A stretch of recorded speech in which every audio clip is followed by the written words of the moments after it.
नमस्कार। The deep dive में आपका एक बार फिर स्वागत है। तो आज हमारे पास है यथार्थ hospital and trauma care services limited की दूसरी तिमाही के नतीजों पर हुई एक इन्वेस्टर कॉल की ट्रांसक्रिप्ट। अब ये सुनने में शायद थोड़ा ड्राई लगे, लेकिन हमारा मिशन कुछ और है। हम इस दस्तावेज के जरिए ये समझने की कोशिश करेंगे कि एक बड़ी हेल्थ केयर कंपनी असल में काम कैसे करती है। ये सिर्फ बैलेंस शीट की कहानी नहीं है। बिल्कुल नहीं, ये महत्वाकांक्षा, रणनीति और हाँ, टेक्नोलॉजी की भी कहानी है। और यथार्थ के मामले में तो ये एक बहुत ही आक्रामक ग्रोथ की कहानी है। तो चलिए इसी कहानी को परत दर परत खोलते हैं। पहली और सबसे बड़ी हेडलाइन, इस तिमाही में कंपनी ने अब तक का अपना सबसे ज्यादा रेवेन्यू और ईबिटा दर्ज किया है। हाँ, और ये एक बहुत बड़ी बात है। आप देखिए, रेवेन्यू रहा 2794 मिलियन रुपए, जो पिछले साल इसी समय से 28% ज्यादा है। और इससे पहले कि हम आगे बढ़ें, दर्शकों के लिए शायद ईबिटा को समझना जरूरी है। हाँ, आसान भाषा में कहें तो ये टैक्स और ब्याज चुकाने से पहले कंपनी के मुख्य कामकाज से होने वाला मुनाफा है। राइट, मतलब कंपनी की ऑपरेशनल हेल्थ का एक इंडिकेटर। एकदम सही।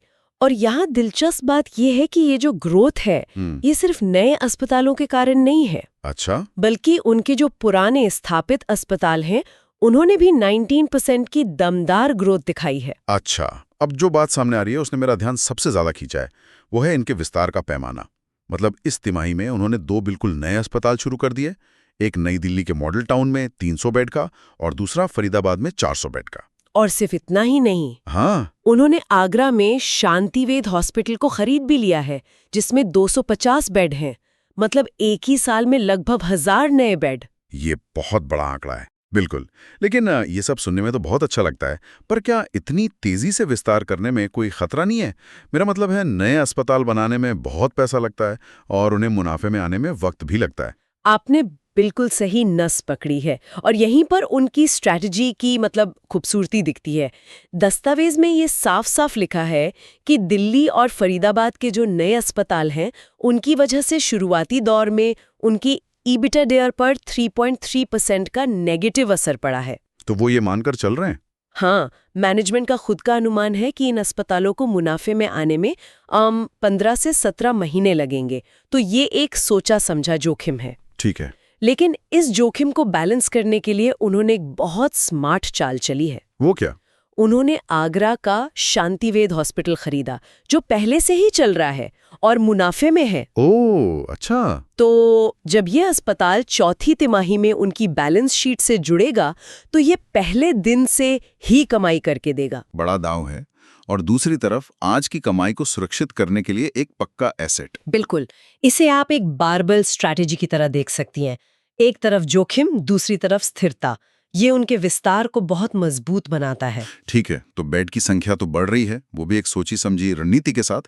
लेकिन सिर्फ ज्यादा बेड होने से तो अस्पताल बेहतर नहीं बन जाता। नहीं, बिल्कुल नहीं। असली कहानी तो इन बेड्स पर दी जाने वाली सर्विस की क्वालिटी में होगी ना। हाँ, टेक्नोलॉजी या स्पेशलाइजेशन को लेकर कुछ है दस्तावेज में। बिल्कुल है, और ये उनकी कहानी का दूसरा सबसे महत्वपूर्ण हिस्सा है। जैसा आपने कहा, ये सिर्फ बेड जोड़ने का खेल नहीं है। वे हाई एंड मेडिकल टेक्नोलॉजी में बहुत बड़ा निवेश कर रहे हैं। जैसे दिल्ली के मॉडल टाउन अस्पताल में उन्होंने robotic intelligent hip revision surgery की। ये एक बहुत ही जटिल प्रक्रिया है। और ग्रेटर नोएडा वाले अस्पताल में रैपिड एआई नाम की एक एडवांस्ड न्यूरो इमेजिंग टेक्नोलॉजी का भी जिक्र है। हाँ, ये रैपिड एआई सुनने में काफी फ्यूचरिस्टिक लगता है। ये है क्या असल में? हाँ, और ये समझना बहुत जरूरी है। देखिए, स्ट्रोक के मामलों में हर एक मिनट कीमती होता है। कहते हैं टाइम इज ब्रेन। सही बात है। ये एआई टेक्नोलॉजी डॉक्टरों को मिनटों में ये पता लगाने में मदद करती है कि दिमाग के किस हिस्से में दिक्कत है, कितना नुकसान हुआ है। इससे इलाज तुरंत और सटीक तरीके से शुरू हो सकता है। मतलब ये सिर्फ एक फैंसी मशीन नहीं है। नहीं, ये मरीजों की जान बचाने और उनकी रिकवरी को बेहतर बनाने का एक जरिया है।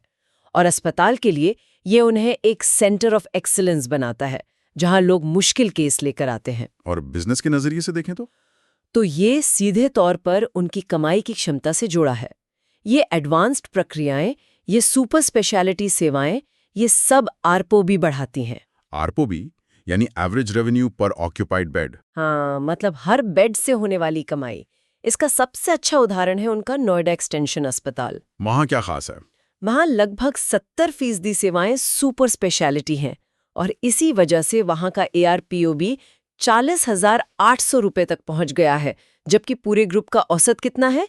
32,015 रुपए। वाह, ये तो बहुत बड़ा अंतर है। हाँ, ये अंतर साफ दिखाता है कि टेक्नोलॉजी पर निवेश सीधे मुनाफे में कैसे बदलता है। सोचने वाली बात है। कुछ साल पहले तक रोबोटिक सर्जरी जैसी चीजें हम सिर्फ विदेशों की खबरों में सुनते थे। हाँ, अब ये नोएडा और दिल्ली में हो रही हैं। हाँ, भारत में हेल्थ केयर बहुत तेजी से बदल रहा है। तो ठीक है, हमने उनकी विस्तार की रणनीति और टेक्नोलॉजी पर नजर डाल ली, लेकिन आखिर में ये सब मरीजों के लिए है।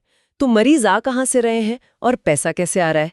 दस्तावेज में लिखा है कि लगभग 37% बिजनेस सरकारी योजनाओं से आता है। और यहीं पर इस तिमाही की शायद सबसे बड़ी खबर छिपी है। अच्छा, केंद्र सरकार स्वास्थ्य योजना यानी CGHS की दरों में आप मानिए 1 दशक से भी ज्यादा समय के बाद संशोधन किया गया है और ये 13 अक्टूबर से लागू भी हो गया है। ये दिलचस्प है क्योंकि सरकारी योजनाओं को तो अक्सर कम पेमेंट के लिए जाना जाता है। तो क्या ये बदलाव सच में इतना बड़ा है? ये बहुत बड़ा बदलाव है, सिर्फ यथार्थ के लिए नहीं बल्कि पूरे प्राइवेट हॉस्पिटल सेक्टर के लिए। कैसे? इसे ऐसे देखिए, सालों से सरकार प्राइवेट अस्पतालों को कई प्रोसीजर के लिए एक फिक्स्ड रेट देती थी, जो अक्सर बहुत कम होता था। हाँ, ये तो मैंने सुना है। इस वजह से कई अच्छे अस्पताल इन मरीजों का इलाज करने में हिचकिचाते थे।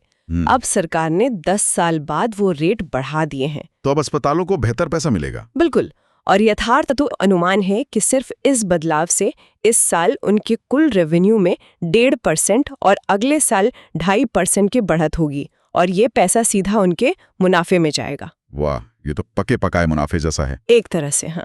और वे सिर्फ घरेलू मरीजों पर ही निर्भर नहीं है ना? मैंने पढ़ा कि वे अंतर्राष्ट्रीय मरीजों को भी लुभाने की कोशिश कर रहे हैं। बिल्कुल, ये उनकी ग्रोथ रणनीति का एक और अहम हिस्सा है।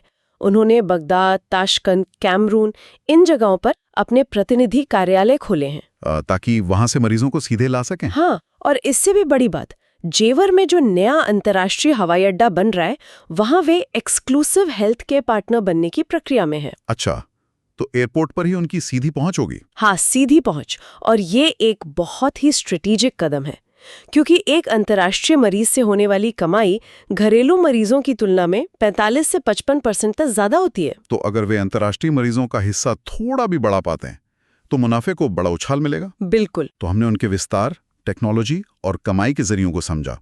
अब बात करते हैं उस चीज की जो ये सब मुमकिन बनाती है, पैसा। कंपनी की वित्तीय सेहत कैसी है? उनकी वित्तीय सेहत काफी मजबूत है।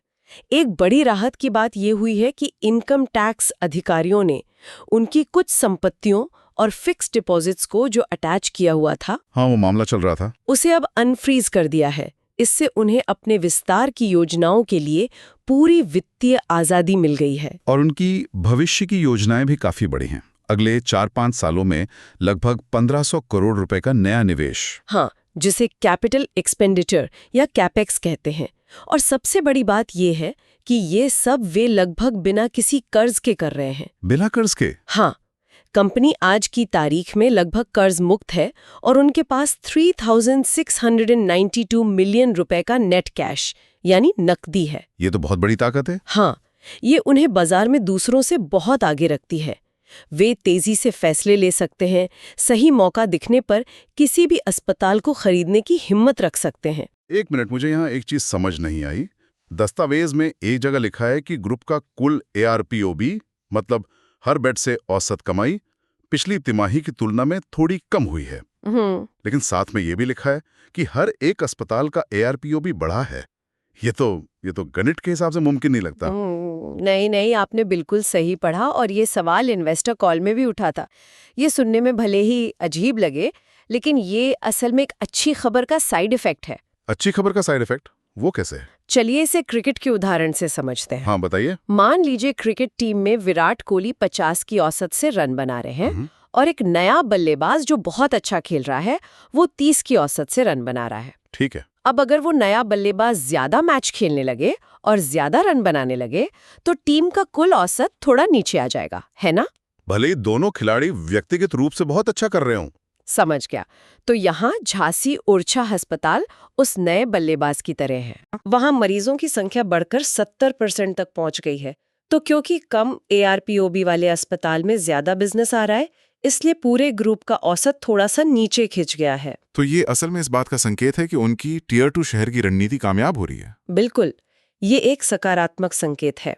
तो इस पूरी पड़ताल से ये साफ है कि यथार्थ हॉस्पिटल्स एक बहुत ही सोची समझी और आक्रामक ग्रोथ की राह पर हैं। हाँ बिल्कुल। वे नए अस्पताल बनाकर भविष्य पर दांव लगा रहे हैं और साथ ही पुराने मुनाफे वाले अस्पताल खरीदकर अपने जोखिम को कम कर रहे हैं। और इन सब के ऊपर वे हाई एंड टेक्नोलॉजी और सुपर स्पेशलिटी सेवाओं की एक परत चढ़ा रहे हैं, ताकि हर बेड से ज्यादा कमाई की जा सके। उनकी वित्तीय स्थिति मजबूत है, वे कर्ज मुक्त हैं और उनके पास ग्रोथ के लिए एक नहीं बल्कि कई रास्ते हैं।